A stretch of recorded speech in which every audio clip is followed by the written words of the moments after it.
आप सभी को जितिया व्रत की हार्दिक शुभकामनाएं।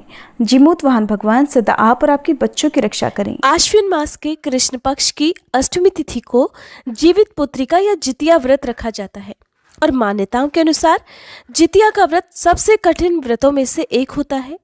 ये व्रत माताएं अपनी संतान की लंबी आयु के लिए रखती हैं।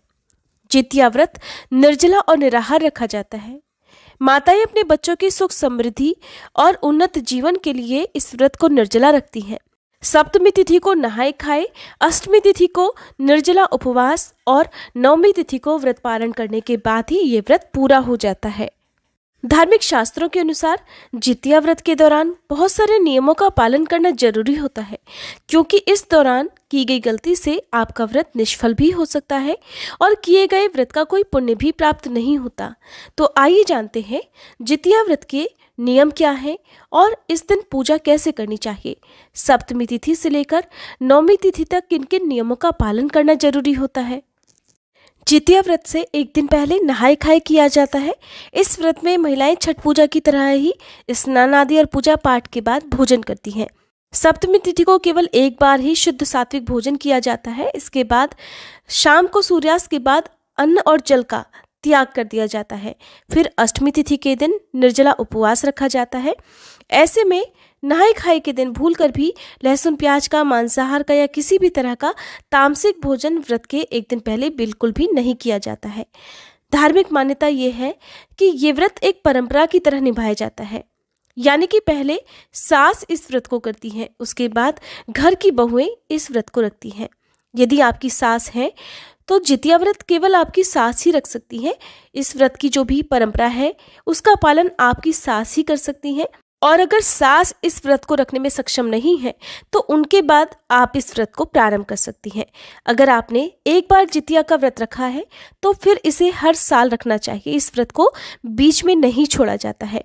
शास्त्रों के अनुसार जितिया व्रत के दौरान ब्रह्मचर्य का पालन करना भी जरूरी होता है। इसके अलावा इस दिन मन, वचन और कर्म से भी शुद्ध रहना चाहिए। लड़ाई झगड़ा से, कलह क्लेश से दूर रहना चाहिए। किसी प्रकार के अपशब्द कहने से भी ये व्रत खंडित हो जाता है। जितिया व्रत के दिन सुबह उठकर स्नान करके साफ स्वच्छ वस्त्र धारण किए जाते हैं। फिर हाथ में जल या पुष्प लेकर व्रत रखने का संकल्प लिया जाता है। साथ ही प्रदोष काल के समय में गाय के गोबर से पूजा स्थल को लीपकर साफ कर लिया जाता है। इसके बाद वहां पर एक छोटा सा तालाब बनाकर तालाब के पास ही पाकड़ की डाल खड़ी कर दी जाती है। तालाब के पास में ही कुशा से जीमूत वाहन की मूर्ति भी बनाई जाती है। साथ ही कथा के चील और माता सियार की मूर्तियां भी गाय के गोबर से बनाई जाती हैं। सबसे पहले जीमूत वाहन को धूप, दीप, फल और अक्षत अर्पित किए जाते हैं। फिर चील और सियारिन को लाल सिंदूर से टीका लगाया जाता है। इसके बाद हाथ में चावल के दाने या फूल रखकर व्रत की कथा पढ़ी या सुनी जाती है। सबसे अंत में आरती की जाती है। इस दिन पूजा करते समय पेड़ा, दूब, खड़ा चावल, 16 गांठ का धागा, इलायची, पान, सुपारी और बांस के पत्ते भी अर्पित किए जाते हैं। जितिया व्रत के पूजन में सरसों का तेल और खली भी चढ़ाई जाती है, जिसे बुरी नजर दूर करने के लिए अगले दिन बच्चों के सिर पर भी लगाया जाता है। इस व्रत में एकदम से निराहार और निर्जल ही रहा जाता है। इसलिए व्रती महिलाओं को चाहिए कि ज़्यादा भागदौड़ वाले काम या ज़्यादा बोलने वाला कोई भी काम इस दिन ना करे। हो सके तो मौन रहकर ही इस दिन आपको सारा काम करना चाहिए। इसके अलावा रात में जितनी देर तक हो सके आपको जागरण करना चाहिए। अगले दिन सूर्य देव को अर्घ देने के बाद ही ये व्रत खोला जाता है और फिर व्रत खोलते समय अन्न और जल आप ग्रहण कर सकते हैं। मुख्य रूप से जितिया व्रत के तीसरे दिन यानी कि नवमी तिथि को झोर भात, मडुआ की रोटी और नोनी का साग खाया जाता है। नवमी तिथि को व्रत खोलने के बाद अपनी सामर्थ्य के अनुसार कुछ न कुछ दान दक्षिणा अवश्य दे। इस तरह से जितिया व्रत सप्तमी तिथि से लेकर नवमी तिथि तक रखा जाता है। 3 दिन तक चलने वाले इस उपवास में महिलाएं जल की एक बूंद भी ग्रहण नहीं करती हैं। क्योंकि ये व्रत सप्तमी तिथि से प्रारंभ होता है, इसलिए सप्तमी तिथि को भी कुछ बातों का ध्यान रखना बहुत ही जरूरी होता है। सप्तमी तिथि को यदि हो सके तो पवित्र नदी में स्नान करना चाहिए। यदि ऐसा संभव ना हो तो आसपास ही किसी कुंड या सरोवर में आप स्नान कर सकते हैं। नहीं तो घर पर भी नहाने के पानी में गंगा जल मिलाकर आप स्नान कर सकते हैं। सप्तमी तिथि को भी केवल एक बार ही सात्विक भोजन किया जाता है। नहाय खाए की रात सप्तमी तिथि की रात होती है, तो इस रात को छत पर जाकर चारों दिशाओं में कुछ खाना रख दिया जाता है। ऐसी मान्यता है कि ये खाना चील और सियारिन के लिए रखा जाता है। क्योंकि हमारे देश के अलग अलग हिस्सों में इस व्रत की पूजा विधि या परंपराएं या पूजन सामग्री या भोग लगाने की जो परंपरा है वो अलग अलग हो सकती है। इसलिए यदि आप पहली बार इस व्रत को रखने जा रही है और आपके क्षेत्र में या आपके घर में जो भी पूजा विधि इस्तेमाल होती है, जो भी पूजन सामग्री प्रयोग की जाती है या जिस भी वस्तु का भोग इस दिन लगाया जाता है या व्रत खोलते समय जो भी खाद्य सामग्री ग्रहण की जाती है, आप उसके बारे में पहले से ही अपने घर के बड़े बुजुर्गों से या परिवार की किसी भी ऐसी महिला से जो पहले से ही इस व्रत को रखती आ रही हैं, उनसे जरूर पूछ लें। उनकी सलाह के बाद ही आपको इस व्रत को प्रारंभ करना चाहिए। किसी और के बताने से कोई भी नई विधि आपको बिल्कुल भी नहीं अपनानी चाहिए, क्योंकि जो मान्यताएं आपके घर में हैं या जो मान्यताएं आपके क्षेत्र में चलती हो, आपको उसी का पालन करना चाहिए। पौराणिक मान्यताओं के अनुसार महाभारत काल में अश्वत्थामा ने बदले की भावना से अभिमन्यु की पत्नी उत्तरा के गर्भ में पल रहे बच्चे को मारने का प्रयास किया था।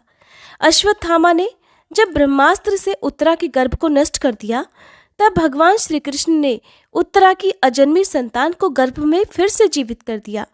जिस दिन भगवान श्री कृष्ण ने उत्तरा के बच्चे को गर्भ में जीवित किया था, वह दिन आश्विन मास के कृष्ण पक्ष की अष्टमी तिथि का दिन था।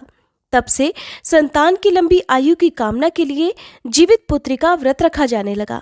मान्यता है कि जो भी महिलाएं इस व्रत को पूरे विधि विधान से रखती हैं, उनके बच्चों पर भगवान श्री कृष्ण की विशेष कृपा बरसती है। मान्यता है कि इस व्रत को रखने से संतान दीर्घायु होती है। साल 2023 में इस बार 6 अक्टूबर शुक्रवार के दिन जितिया व्रत है और इसी दिन महालक्ष्मी व्रत भी समाप्त हो जाएंगे। 6 अक्टूबर को सुबह से लेकर 7 अक्टूबर के सूर्योदय तक ये व्रत रहेगा, यानी कि इस दौरान जल और किसी भी प्रकार की कोई भी वस्तु खाने की मनाही होती है। व्रत से एक दिन पहले यानी कि 5 अक्टूबर गुरुवार को नहाय खाए का दिन होगा। अपने अपने यहाँ की परंपराओं के अनुसार इस दिन आपको भोजन ग्रहण करना चाहिए और नियमों का पालन करना चाहिए। 6 अक्टूबर शुक्रवार को निर्जला व्रत रखा जाएगा और 7 अक्टूबर शनिवार को शुभ मुहूर्त में व्रत का पारण किया जाएगा। जिस तरह से व्रत रखना शुभ मुहूर्त में जरूरी होता है, उसी प्रकार से यदि व्रत शुभ मुहूर्त में ना खोला जाए तो अधूरा ही माना जाता है। सप्तमी तिथि प्रारंभ होगी 5 अक्टूबर गुरुवार की सुबह 4:42 से और समाप्त होगी 6 अक्टूबर शुक्रवार की सुबह 6:35 पर। इस दिन सूर्योदय सुबह 6:30 पर और सूर्यास्त होगा शाम 6:07 पर। अष्टमी तिथि प्रारंभ होगी 6 अक्टूबर शुक्रवार की सुबह 6:36 से और समाप्त होगी 7 अक्टूबर शनिवार की सुबह 8:08 तक। ध्यान रखें कि अष्टमी तिथि बीतने के बाद ही जितिया व्रत खोला जाता है। नौमी तिथि के प्रथम पहर में इस व्रत को खोलना होता है। तो 7 अक्टूबर शनिवार को आप शुभ मुहूर्त में ही व्रत खोलें। उससे पहले तक आपको किसी भी प्रकार जल का सेवन नहीं करना है या कोई भी वस्तु ग्रहण नहीं करनी है। नौमी तिथि प्रारंभ हो जाएगी 7 अक्टूबर शनिवार की सुबह 8:09 से और समाप्त होगी 8 अक्टूबर रविवार की सुबह 10:13 पर। सूर्योदय से पहले भी व्रत नहीं खोला जाता है, तो सूर्योदय इस दिन सुबह 6:24 पर होगा और सूर्यास्त होगा शाम 6:05 पर। 6 अक्टूबर को यानी शुक्रवार को व्रत वाले दिन सूर्योदय सुबह 6:24 पर, सूर्यास्त शाम 6:06 पर होगा। ब्रह्म मुहूर्त सुबह 4:47 से 5:35 पर। अभिजीत मुहूर्त होगा सुबह 11:51 से दोपहर 12:38 पर, जिस समय आप दोपहर की पूजा कर सकते हैं। राहुकाल सुबह 10:30 बजे से ठीक दोपहर के 12 बजे तक रहेगा। राहुकाल के समय कोई भी शुभ कार्य करने से बचना चाहिए। और इस दिन चंद्रोदय होगा रात 11:43 पर। जितिया व्रत खोला जाएगा 7 अक्टूबर शनिवार को सुबह 8:09 से 10:25 के अंदर। यही शुभ मुहूर्त है जब आपको व्रत खोलना है। नहाय खाए के दिन नोनी का साग खाने की भी परंपरा है।